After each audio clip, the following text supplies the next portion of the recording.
ನಮ್ಮಪ್ಪ ಬಲವಂತವಾಗಿ ನನಗೆ ಮತ್ತು ನನ್ನ ಅಕ್ಕನಿಗೆ ಇಬ್ಬರಿಗೂ ಮದುವೆ ಮಾಡಿದರು. ಅದೇನಾಯ್ತೋ ಗೊತ್ತಿಲ್ಲ. ಚೆನ್ನಾಗಿದ್ದ ಅಪ್ಪ ಒಂದು ದಿನ ಸಡನ್ನಾಗಿ ಬಂದು ಇವರನ್ನೇ ನೀವು ಮದುವೆ ಆಗಬೇಕು ಅಂತ ಹುಡುಗರು ಫೋಟೋ ಮುಂದೆ ಇಟ್ಟು ಇನ್ನೊಂದು ವಾರದಲ್ಲಿ ನಿಮ್ಮ ಮದುವೆ ಅಂತ ಹೇಳಿದರು. ನಮಗೆ ನಂಬಲು ಆಗಲಿಲ್ಲ. ಯಾಕಂದರೆ ನಾವು ಹುಡುಗರನ್ನು ನೋಡಿಲ್ಲ, ಮಾತಾಡಿಸಿಲ್ಲ. ಹೇಗೆ ಒಪ್ಪುವುದು ಅನ್ನೋ ಪ್ರಶ್ನೆ. ಆದರೆ ಅಪ್ಪನ ಮಾತು ಕೇಳಬೇಕು. ಅಪ್ಪ ನಮ್ಮ ಮಾತನ್ನು ಕೇಳೋದು ಡೌಟು. ಅಮ್ಮನ ಹತ್ರ ಮಾತಾಡಿದ್ವಿ. ಅಮ್ಮ, ನಾನೇನು ಮಾಡೋಕ್ಕಾಗಲ್ಲ ಈ ವಿಷಯದಲ್ಲಿ. ನಿಮ್ಮಪ್ಪ ಮಾತೆ ಅಂತಿಮ. ನಾನು ಅಕ್ಕ ಇಡೀ ರಾತ್ರಿ ಅತ್ತೆವು. ಆ ಹುಡುಗ ಹೇಗಿರ್ತಾನೋ ಏನೋ ಗೊತ್ತಿಲ್ಲ, ಹೇಗೆ ಮದುವೆ ಆಗುವುದು ಅಂತ. ಆದರೆ ನಮಗೆ ಬೇರೆ ದಾರಿ ಇರಲಿಲ್ಲ.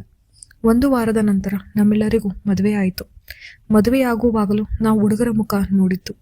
ಹುಡುಗನ ಕಡೆಯಿಂದ ಯಾವುದೇ ಸಂಭ್ರಮದ ವಾತಾವರಣವಿಲ್ಲ. ಏನೋ ತೊಂದರೆ ಇದೆ ಅಂತ ನಮಗೆ ಅನ್ನಿಸಿತು. ನಮ್ಮಿಂದ ಏನೋ ಮುಚ್ಚಿಟ್ಟು ಮದುವೆ ಮಾಡ್ತಾ ಇದ್ದಾರೆ. ಯಾಕಂದರೆ ಹುಡುಗ ನಮ್ಮನ್ನು ಕಣ್ಣೆತ್ತಿಯೂ ನೋಡ್ತಿಲ್ಲ. ಎಂಥವರಿಗಾದರೂ ಯಾರನ್ನು ಮದುವೆ ಆಗ್ತಿದ್ದೀವಿ ಅಂತ ತಿಳಿದುಕೊಳ್ಳುವ ಕುತೂಹಲ ಇರುತ್ತೆ. ಮದುವೆಯಾಗಿ ನಮ್ಮ ಮೊದಲ ರಾತ್ರಿ ಪ್ರಾರಂಭವಾಯಿತು. ಹುಡುಗ ಮಾತನ್ನೂ ಆಡಿಸಲಿಲ್ಲ. ತನ್ನ ಪಾಡಿಗೆ ತಾನು ಮಂಚದ ಮೇಲೆ ಹೋಗಿ ಲೈಟ್ ಆಫ್ ಮಾಡಿ ಮಲಗಿಕೊಂಡ. ಅವನ ಹೆಸರೇನು ಏನೂ ಗೊತ್ತಿಲ್ಲ. ಆತನು ತನ್ನ ಹೆಸರನ್ನು ಏನು ಬೇಕು ಅಂತಲೂ ಕೇಳಲಿಲ್ಲ. ಅಪರಿಚಿತರಂತೆ ನಾವು ಒಂದೇ ಕೋಣೆಯಲ್ಲಿ ಬದುಕಿದೆವು. ಅಕ್ಕನ ಪರಿಸ್ಥಿತಿ ಏನೂ ಬೇರೆ ಇಲ್ಲ, ಇದೇ ಇದೆ. ಆದರೆ ಈ ಥರ ಹಿಂದಿರುವ ರಹಸ್ಯವನ್ನು ಎಂತಹ ನಮಗೆ ಗೊತ್ತಾಗ್ತಾನೇ ಇಲ್ಲ. ಮನೆಯವರು ಯಾರೂ ಬಾಯಿ ಬಿಡುತ್ತಿಲ್ಲ. ಆದರೆ ನಮಗೆ ತಿಳಿದುಕೊಳ್ಳುವ ಕುತೂಹಲ. 2-3 ತಿಂಗಳು ಹೀಗೆ ಆಯಿತು. ನಾವು ಪತ್ತೇದಾರಿ ಕೆಲಸ ಶುರು ಮಾಡಿದೆವು. ನಮಗೆ ಸ್ವಲ್ಪ ವಿಷಯ ತಿಳಿಯಿತು. ನಮ್ಮನ್ನು ಮದುವೆಯಾಗಿದ್ದ ಹುಡುಗರು ಇವಾಗ ನಮ್ಮ ಗಂಡಂದಿರು ಯಾರನ್ನು ಪ್ರೀತಿಸುತ್ತಿದ್ದರು, ಅವರಿಗೆ ಮದುವೆ ಆಯಿತೆಂದು ನಮ್ಮನ್ನು ಮದುವೆಯಾಗಿದ್ದರು. ಅವರಿಗೆ ಮದುವೆ ಇಷ್ಟವಿಲ್ಲ. ಮನೆಯವರ ಬಲವಂತಕ್ಕೆ ನಮ್ಮನ್ನು ಮದುವೆಯಾಗಿದ್ದಾರೆ. ಈ ವಿಷಯವನ್ನು ಅಕ್ಕ ತಂಗಿ ನಾವಿಬ್ಬರು ಮಾತಾಡಿಕೊಂಡು ಅಳತೊಡಗಿದವು. ನಮ್ಮ ಜೀವನ ಎಂದಿಗೂ ಸರಿ ಹೋಗಲ್ಲ. ಯಾಕಂದರೆ ನಮ್ಮ ಗಂಡನರಿಗೆ ನಮ್ಮನ್ನು ಇಷ್ಟಪಡುವ ಯಾವುದೇ ಮನಸ್ಸಿಲ್ಲ. ಇವಾಗ ನಮ್ಮ ಮದುವೆಯಾಗಿ 6 ತಿಂಗಳಾಗಿದೆ. ನಾವು ನಮ್ಮ ತಂದೆ ತಾಯಿ ಮನೆಗೆ ಬಂದು ನಮ್ಮ ಜೊತೆ ಗಂಡಂದಿರು ಬಂದಿದ್ದಾರೆ. ನಾನು ಮೊದಲ ಬಾರಿಗೆ ಭಾವನನ್ನು ನೋಡಿದ್ದು. ಅಕ್ಕ ಹೇಳಿದ ಮಾತುಗಳು ನೆನಪಾದವು. ನಾವೆಲ್ಲರೂ ದೇವಸ್ಥಾನಕ್ಕೆಂದು ಹೋದೆವು. ಎಲ್ಲರ ಮುಂದೆ ನೆಪ ಮಾತ್ರಕ್ಕೆ ಗಂಡ ಹೆಂಡತಿಯಾಗಿ ನಾವು ನಡೆದುಕೊಂಡೆವು. ಆದರೆ ಏನೋ ಸರಿಯಿಲ್ಲ ಎಂದು ಅಪ್ಪ ಅಮ್ಮನಿಗೆ ಸೂಚನೆ ಸಿಕ್ಕಿದೆ. ಅದಕ್ಕೆ ಅವರು ಅಲ್ಲಿಂದಾನೆ ನಮ್ಮೆಲ್ಲರನ್ನು ಮೈಸೂರು ಕಡೆಗೆ ಹೋಗಿ ಬನ್ನಿ ಆರಾಮಾಗಿ ಅಂತ ಕಳಿಸಿದರು. ಅಲ್ಲಿ ನಮಗೆ ಉಳಿದುಕೊಳ್ಳುವ ವ್ಯವಸ್ಥೆಯನ್ನು ಮಾಡಿದರು. ಇಲ್ಲಿ ನಮಗೆ ಯಾರ ಹಂಗೂ ಇಲ್ಲ. ಅದಕ್ಕೆ ನಾನು ಅಕ್ಕನ ಜೊತೆಗೆ ಅವಳ ಕೋಣೆಯಲ್ಲೇ ಮಲಗಿದೆ. ನನ್ನ ಗಂಡ ಮತ್ತು ಭಾವ ಇಬ್ಬರು ಒಂದೇ ಕೋಣೆಯಲ್ಲಿ ಮಲಗಿದರು. ಮೊದಲ ಬಾರಿಗೆ ನಮ್ಮ ಗಂಡಂದಿರು ಒಟ್ಟಿಗೆ ಇದ್ದಾರೆ ಮತ್ತು ನಾನು ಅಕ್ಕ ತುಂಬ ದಿನ ಆದಮೇಲೆ ಒಟ್ಟಿಗೆ ಇದ್ದೇವೆ. ಎಷ್ಟೋ ಮಾತುಗಳು, ಆಡದ ಮಾತುಗಳು ಇಂದು ನಾವು ಮಾತಾಡಿದ್ವಿ. ರಾತ್ರಿಯೆಲ್ಲ ಮಾತಾಡಿದ್ರು ನಮ್ಮ ದುಃಖ ಹಂಚಿಕೊಂಡ್ವಿ. 2 ದಿನ ಹೀಗೆ ಕಳೆದಿದ್ದು ನಮಗೆ ತಿಳಿಯಲಿಲ್ಲ. ನಾವು ವಾಪಸ್ ಬಂದ್ವಿ. ನಮ್ಮ ದುಃಖ ಸ್ವಲ್ಪ ಹಂಚಿದ್ದರಿಂದ ನಮಗೆ ನಿರಾಳವಾಗಿತ್ತು. ಅದಾದ 1 ತಿಂಗಳಿಗೆ ನಾನು ಅಕ್ಕನ ಮನೆಗೆ ಹೋದೆ. ಅಕ್ಕ ಸ್ನಾನಕ್ಕೆ ಹೋಗಿದ್ದಳು.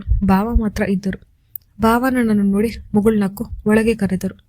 ಏನೋ ಬದಲಾಗಿದ್ದಾರೆ ಅಂತ ಅಂದರು. ಆದರೆ ನನಗೆ ಏನೋ ಸರಿ ಹೋಗುತ್ತಿರುವ ಸೂಚನೆ ಕಾಣಿಸುತ್ತದೆ. ಅದಕ್ಕೆ ನಾನು ಅಕ್ಕನಿಗೆ ಕೇಳಿದೆ, ನಾನು ಮತ್ತೆ ನೀವು ಎಲ್ಲಾದರೂ ಹೋಗೋಣವೇ? ಅಕ್ಕ ಒಪ್ಪಿದಳು. ನಾವು ಒಂದು ರೆಸಾರ್ಟ್ಗೆ ಹೋದೆವು. ಇಂದು ನಾನು ಅಕ್ಕನ ಕೋಣೆಗೆ ಹೋಗಲಿಲ್ಲ. ಗಂಡ ಹೆಂಡತಿ ಇರಲೆಂದು ನಾನು ನನ್ನ ಗಂಡನ ಜೊತೆಗೆ ಇದ್ದೆ. ಆದರೆ ಏನೂ ಆಗಬೇಕಿತ್ತು. ಅದು ಅಕ್ಕನ ಕೋಣೆಗೆ ಹೋದೆ. ಅಕ್ಕ ಕೋಣೆಯಲ್ಲಿ ಇರಲಿಲ್ಲ. ಭಾವ ಮಾತ್ರ ಇದ್ದರು. ಭಾವನನ್ನು ನೋಡಿ ಮುಗುಳ್ನಕ್ಕು ಖುಷಿಯಿಂದ ಬರಮಾಡಿಕೊಂಡರು. ಭಾವ ನನ್ನನ್ನು ನೋಡ್ತಿದ್ದಾರೆ. ಯಾಕೆ ಭಾವ ಹೀಗೆ ಮಾಡ್ತಾ ಇದ್ದೀರಾ? ತುಂಬ ದಿನ ಆಗಿದೆ ಅಲ್ವಾ? ನೀವು ಅಕ್ಕ ನನ್ನ ಹೆಂಡತಿ ಅಂತ ಒಪ್ಕೊಳ್ಬಹುದಲ್ವಾ? ನಾನು ಇಷ್ಟಪಟ್ಟಿದ್ದು ನಿಮ್ಮನ್ನು, ನಿಮ್ಮ ಅಕ್ಕನಲ್ಲ. ನನಗೆ ಈ ಮಾತನ್ನು ಕೇಳಿ ನಡುಕ ಬಂದಿತ್ತು. ಏನು ಹೇಳ್ತಿದ್ದೀರಾ ಭಾವ? ಹೌದು, ನಾನು ನಿಜ ಹೇಳುತ್ತಿರುವುದು. ನಾನು ನಿಮ್ಮನ್ನು ಇಷ್ಟಪಟ್ಟಿದ್ದು. ಆದರೆ ತಂದೆ ತಾಯಿ ನನಗೆ ಬಲವಂತ ಮಾಡಿ ನಿನ್ನ ಅಕ್ಕನ ಜೊತೆ ಮದುವೆ ಮಾಡಿದರು. ಯಾಕಂದರೆ ನಿಮ್ಮ ತಂದೆ ನಿಮ್ಮ ಅಕ್ಕನಿಗೆ ಜಾಸ್ತಿ ವರದಕ್ಷಿಣೆ ಕೊಡ್ತೀನಿ ಅಂದಿದ್ದರು. ಅದಕ್ಕೆ ಅವರ ಆಸೆಗೆ ತಂದೆ ತಾಯಿ ಅಕ್ಕ ನಿಮ್ಮನ್ನು ಮದುವೆ ಮಾಡಿಸಿದರು. ಆದರೆ ಮದುವೆಯಾಗಿ ಇಷ್ಟು ತಿಂಗಳು ಆಗಿದೆ. ಯಾವತ್ತೂ ನಮ್ಮ ಮಿತಿಯನ್ನು ಮೀರಿಲ್ಲ. ಅದು ಸರಿ, ನಿನ್ನ ಗಂಡ ಯಾಕೆ ನಿನ್ನ ಜೊತೆ ಚೆನ್ನಾಗಿಲ್ಲ ಅಂತ ನಿನಗೆ ಗೊತ್ತಿದೆಯೇ? ನಿನ್ನ ಗಂಡ ಇಷ್ಟಪಟ್ಟಿದ್ದು ನಿನ್ನ ಅಕ್ಕನನ್ನು, ಆದರೆ ಮದುವೆ ಆಗಿದ್ದು ನಿನ್ನನ್ನು. ಇದು ದೊಡ್ಡವರ ಕಾರಣದಿಂದ. ಅದಕ್ಕೆ ಆತ ನಿನ್ನ ಜೊತೆ ಚೆನ್ನಾಗಿಲ್ಲ. ಆದರೆ ನಾವುಗಳು ಜೋಡಿಯಾಗಬೇಕಾಗಿದ್ದು ಈ ಥರ. ಕಾರಣಾಂತರದಿಂದ ನಾವುಗಳು ಈ ಥರ ಇದ್ದೇವೆ.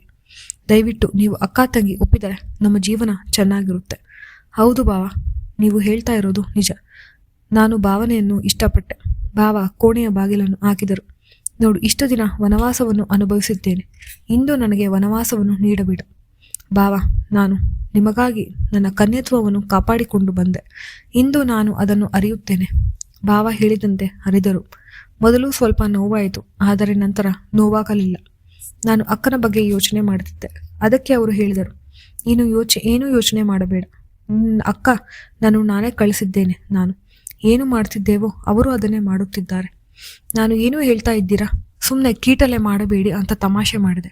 ಇಲ್ಲ, ನಿಜ ಹೇಳ್ತಾ ಇದ್ದೀನಿ. ಇಷ್ಟು ತಿಂಗಳ ವಿರಹವನ್ನು ಅವರು ಮುರಿದರು. ಹೌದು, ಮೊದಲ ಬಾರಿಗೆ ಜೀವನ ಚೆನ್ನಾಗಿದೆ ಅಂತ ಅನ್ನಿಸ್ತಾ ಇದೆ ಭಾವ. ಒಳ್ಳೆಯ ದೇವರೇ.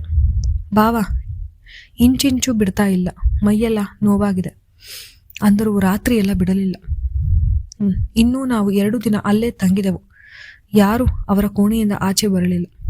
ನಾನು ಬರುವ ದಿನ ಅಕ್ಕನ ಮುಖವನ್ನು ನೋಡಿದೆ, ನಾಚಿದೆ. ಅಕ್ಕನೂ ಹಾಗೇ ಮಾಡಿದಳು. ನಾವು 4 ಜನ ಕೂತ್ಕೊಂಡು ಯೋಚನೆ ಮಾಡಿದ್ವಿ. ನಾವು ಹೀಗೆ ಇದ್ದರೆ ನಮ್ಮ ಜೀವನ ಸರಿ ಇರಲ್ಲ. ಅಪ್ಪ ಅಮ್ಮನಿಗೆ ವಿಷಯ ತಿಳಿಸಿ ನಾವು ನಮ್ಮ ಜೀವನವನ್ನು ಸರಿ ಮಾಡಿಕೊಳ್ಳಬೇಕು. ಹೌದು, ಹೇಳ್ತಾ ಇರೋದು ನಿಜ.